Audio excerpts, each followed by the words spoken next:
It's time for today's face-off on Fox Soul. Challengers Quan LX and Big Angry Adams, ready to go blow by blow on those hot topics. Face-off on Fox Soul starts right now. But he does understand hate, because I think he also understands the hate of self. When you look at the play, which is all we can speak to as professionals, all we can speak to as analysts, Angel Reese pushed one of her teammates. Caitlin Clark had a hard foul, which is part of basketball. I feel like it was assessed correctly. And Angel Reese's reaction is the sort of reaction you get in a situation when you feel like you took an intentionally hard foul. That's competitiveness, that's rivalry, that's not hate. And so now though, when RG3 jumps on to the hate train or to the angry train, and now follows along with what we saw from Keith Olbermann, what we saw from Dave Portnoy, as they poured on to Angel Reese to make her the villain in Caitlin Clark's heroic or hero story. Right. The one thing we know about RG3 is he's not having conversations at his home about what black women have to endure. In this round, here's Quan LX. Charles, that was ESPN commentator, Brother Ryan Clark, who was one of the great legendary Pittsburgh Steelers that played with Ben Roethlisberger, Jerome Bettis, etc., and even a Super Bowl champion with the Steelers. He's now well known for being a commentator on ESPN. And he was speaking about a situation that took place this past weekend involving a foul between the team that Angel Reese plays for and Caitlin Clark. Caitlin Clark is accused of fouling Angel Reese, and Angel Reese got up and gave a strong reaction like she wanted to fight Caitlin Clark. And so RG3, former Heisman Trophy winner out of Baylor University, who played for the Washington Redskins, had a very successful season until he got hurt. He gave some commentary in his podcast where he felt Angel Reese was wrong for how she handled the situation and that he saw hate in her face going after Caitlin Clark.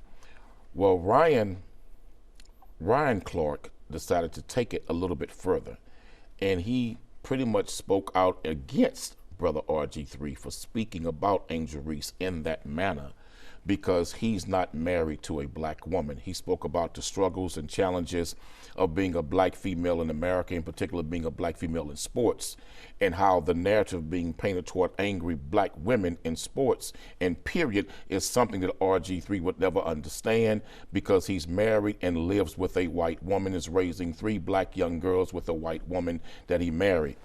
RG3 responded and really condemned Ryan Clark for attacking his family. I'm gonna be very honest with you. I understand Brother Ryan Clark's passion to want to defend black women when they're under attack, as every black man should, especially when truth is on their side. But Ryan Clark took it way too far here, brother. You don't bring in a man's family. When it comes to men's wives and their children, their families, that's off limits. You don't go there. Ryan could have made the point a whole lot better than making it a personal attack against RG3 and his wife and his family. And RG3 is a young black man that was born and raised from a black woman, a strong retired military sergeant black woman who played no games in raising her 3 young black boys. So just because he married that white woman does not mean he does not have the connection, the synth and kin, or the black experience to not sympathize with black women who still have some struggles. Ryan Clark was out of line for this one. Well, I will say Ryan Clark got exactly what he wanted, and we're giving it to him. His show, his podcast or whatever, The Pivot, it has people talking about it, right? But the only reason anyone was talking about this was because of race, right? The Angel Reese has a long history after LSU bested Iowa. Angel Reese's team beat Caitlin Clark's team for the NCAA championship, which was one of the most watched or most viewed sporting events of that year, which was unprecedented for a women's sport and women's basketball. It was watched by so many people because of the tremendous popularity of Caitlin Clark and her skill set that has raised the interest in women's basketball. That has long obviously bothered Angel Reese. Angel Reese famously last year went on a tirade about how Caitlin's not the only reason people are watching basketball. People are watching it because and we of debated her. that. Okay, Angel is, I'm an LSU guy. I think she played an instrumental role in winning that championship. I think her behavior after the victory was unsportsmanlike and abysmal, and I think that she has quite obviously evidenced a tremendous amount of animosity. I don't know if you want to call it hate. It kind of feels like hate, both last season and this season towards Caitlin. I think Caitlin's, after getting hard fouls all year long as a player, that the overwhelming majority of them were not called. There was one particularly hard foul by one of Angel Reese's teammates that was called, but most of them were not. To call Caitlin Clark's foul, which was just an open layup, an open, which she should have just let Angel miss it, was not a flagrant foul. I was shocked at that call, and I think politics played into that call. There apparently were some Indiana fans saying some very ugly stuff directed at Angel Reese that I think is despicable. And that was racist. The WNBA that was very racist comments. is investigating it. But I think it's absurd for Ryan Clark to attack RG3's family, to attack RG3 for saying what's very obvious. It's very obvious Angel Reese hates or has a lot of anger toward jealousy but towards it's not Caitlin just Angel Clark. Reese. And yeah, I know there there's a bunch of there are players. many They kept WNBA players they kept her off who the feel, Olympics. who, They who kept her feel off. that she has become the face of the Well, she WNBA, is. but yet they recognize she's not the best player in the WNBA. But she also is the best player. No, she's not. No, Did Angel you Wilson, see the score of Angel this Wilson, game? You Did better, you you better see look at Angel the Wilson. score of this game? You better look at Angel They Wilson. almost Let me tell you beat something. them by double. Because they have a better team. They almost because beat them Indiana by has double. a better collective team. Because But Chicago's she's not team the is best trash. player in the WNBA. She's one Absolutely. of them, but she's become the face of the WNBA, and she has the most endorsements. See, that's the thing. In the WNBA. You're only saying she's not the best player. She's not, Charles. Because she is She's one of the white best, woman. but she's not That's the best, the Charles. only reason we're talking And about the this women who are a little is better than because her she is a white don't woman. have the support There is no one any better. commercial-wise that Caitlin Clark has. Because people aren't that interested in that mediocre But I will say talent. this what concerned me. Last year, Sister Angel Reese suffered a hard foul, a direct flagrant foul, to where they kicked the woman out of the game. Yeah. They kicked her out of the game. Right. But Angel did not get up and try to fight her because that sister was bigger than Angel. Because she hates Caitlin. No, because Caitlin she went gets after all a the small. shine. She went after a 'Cause smaller Caitlin's woman. the better she went after player. a much smaller woman because when the big woman did it, she didn't go after her like that.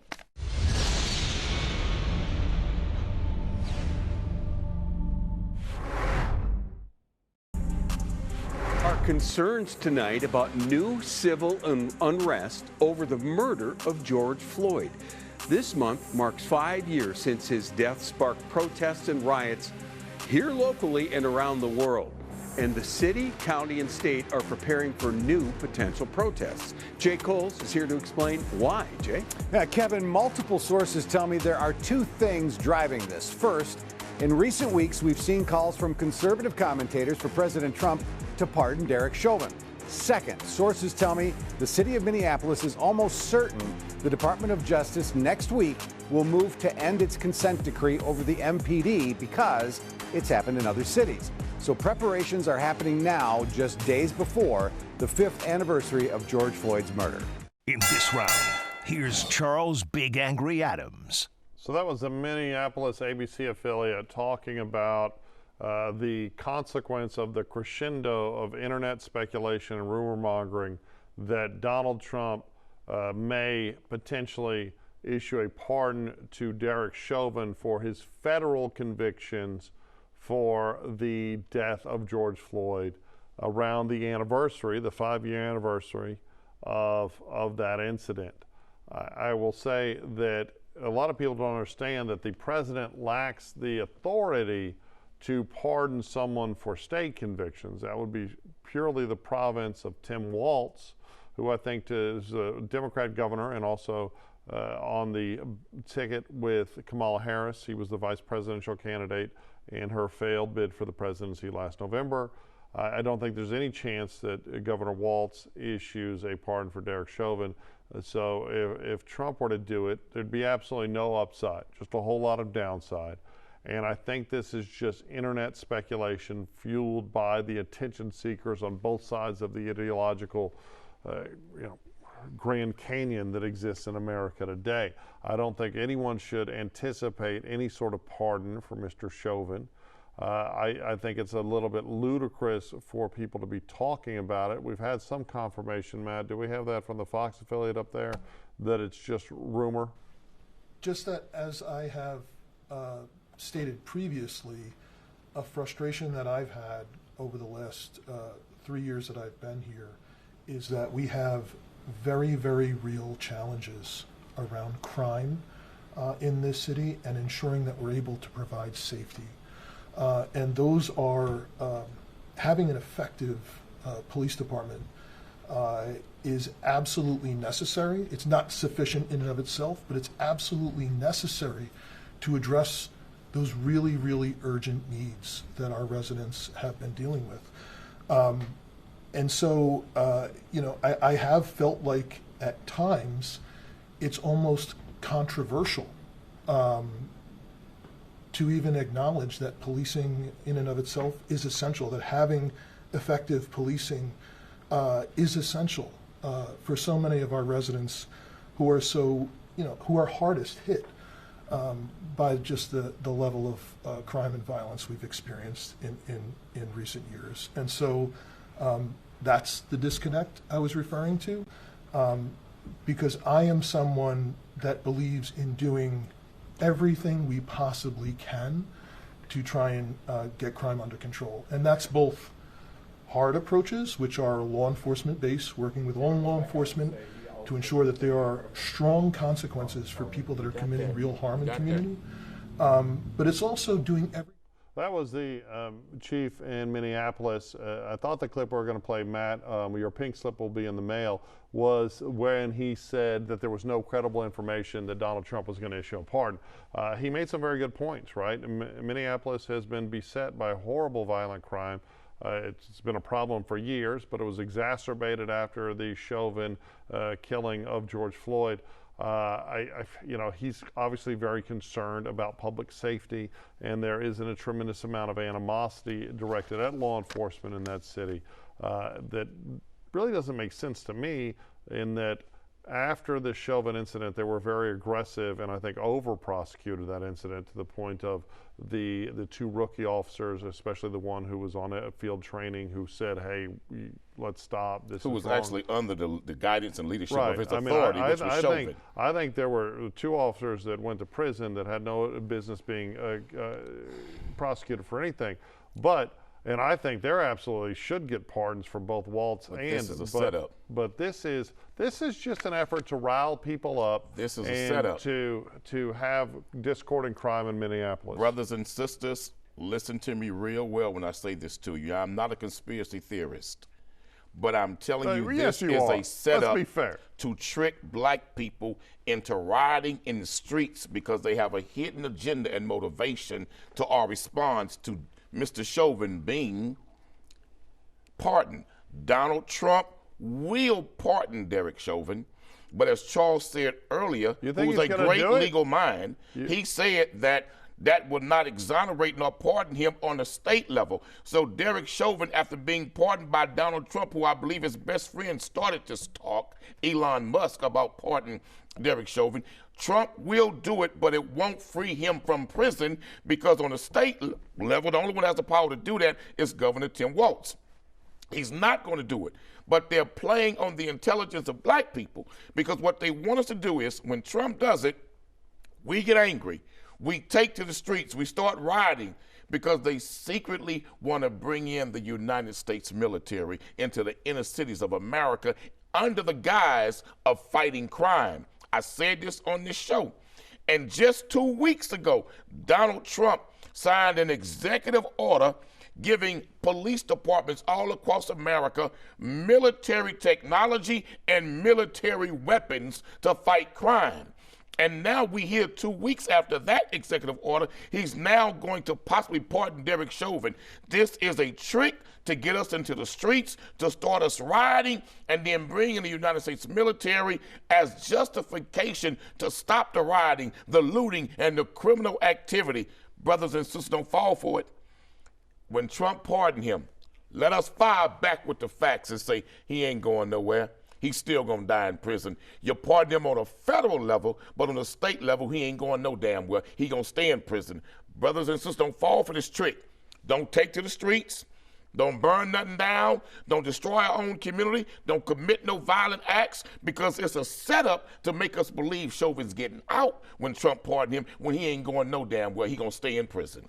Okay, so I love how you began this with, I'm not a conspiracy theorist, but then went on a 5-minute long diatribe. I gave the on facts. Conspiracy. You didn't give any facts. Look, I think there is zero chance that Donald Trump issues a pardon. Why? Because there's no upside for Donald Trump. And Donald Trump looks at everything through the prism of the self and how it benefits him. And it doesn't benefit him in any way. It just creates more animosity. It benefits him with his base. I think he is. It benefits him with that right-wing racist He's not base ever running again. of Donald Trump.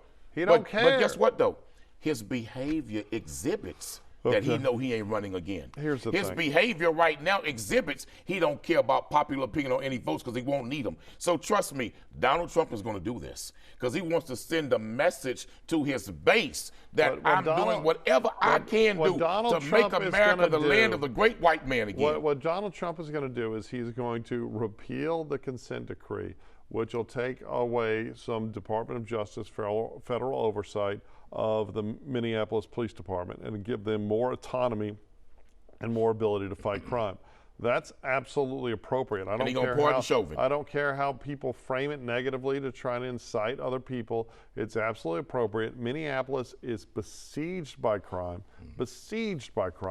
and we need active law enforcement, because you mentioned it. Don't burn our own neighborhoods. Don't do it. When Tim Walz had the National Guard and the State Guard stand down while arson swept all through parts of Minneapolis, what parts were they?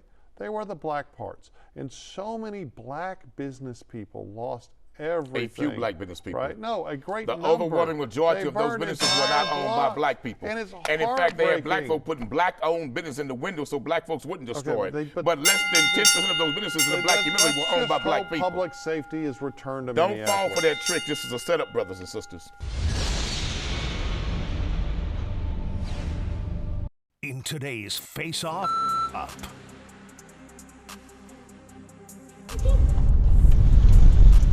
Go down the window.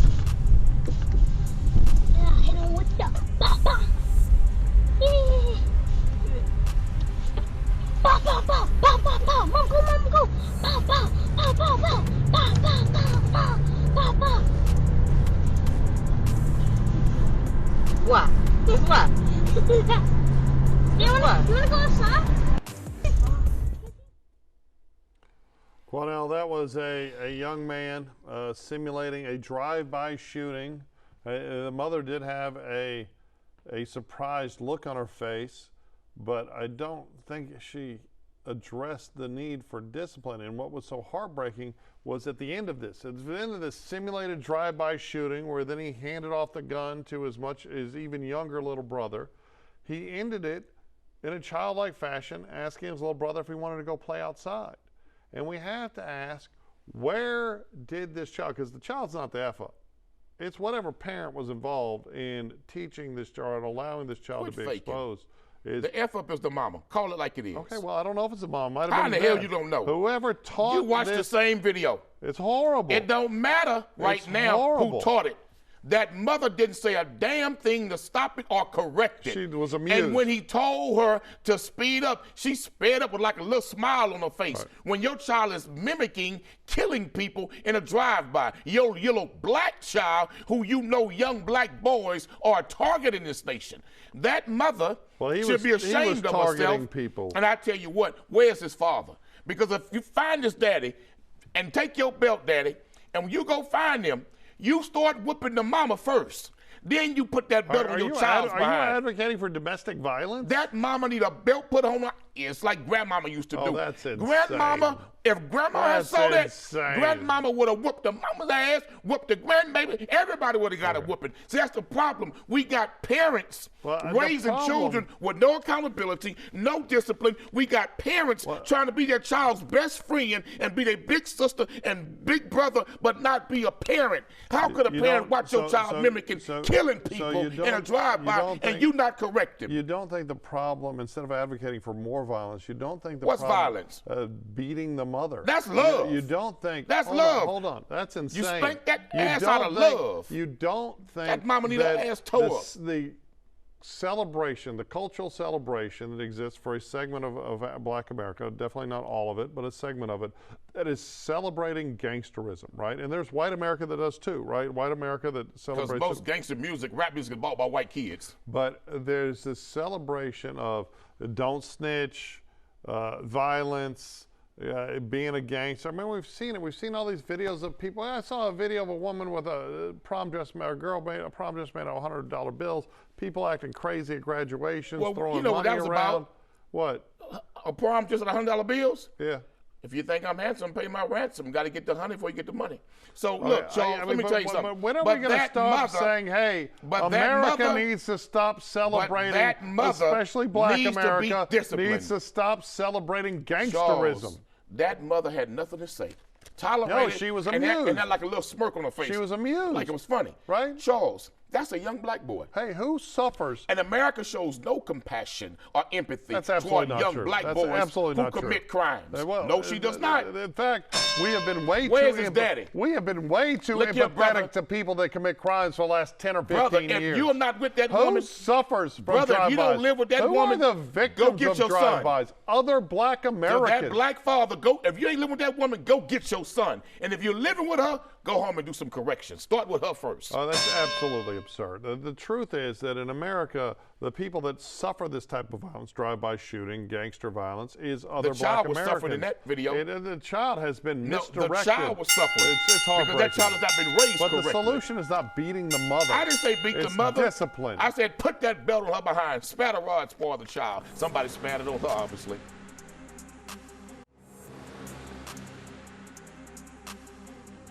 That's it for the Face Off on Fox Soul. We'll catch you next time.